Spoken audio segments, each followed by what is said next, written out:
गर्भवती स्त्रियांनी ग्रहण पाळताना तुम्ही उत्तर दिशेला मुख करून बसायचं आहे आणि पाणी असलेला एक नारळ, दुर्वाची जुडी आणि तुळशीचं पान आपल्या कुशीत किंवा सोबत घेऊन बसायचं आहे.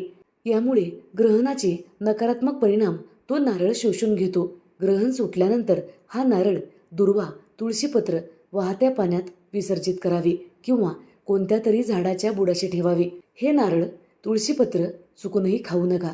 नारळातील पाणी नकारात्मक ऊर्जा शोषून घेते आणि तुम्हाला चंद्रापासून येणारे नकारात्मक किरण स्पर्श सुद्धा करणार नाहीत. सर्वात महत्त्वाची गोष्ट म्हणजे या दिवशी तुम्हाला पांढरे वस्त्र घालायचे आहेत. पांढऱ्या वस्त्रावर नकारात्मक ऊर्जा टिकत नाही. ग्रहण पाळत असताना तुम्हाला झोप लागणार नाही याची विशेष काळजी घ्यायची आहे. तुम्हाला एका जागी स्थिर मांडी घालून बसायचं आहे किंवा तुम्ही खुर्चीवर सुद्धा बसू शकता. ग्रहण पाळताना कुठल्याही वस्तू मोडू नये. हाताची बोटं किंवा पायाची बोटं मोडायची नसतात. गर्भवती स्त्रियांनी ग्रहण पाळताना अंगाला खाजवू नये, तर हलक्या हाताने चोळायचं आहे. ग्रहण पाळत असताना घडीकडे किंवा दिव्याकडे जास्त पाहू नये.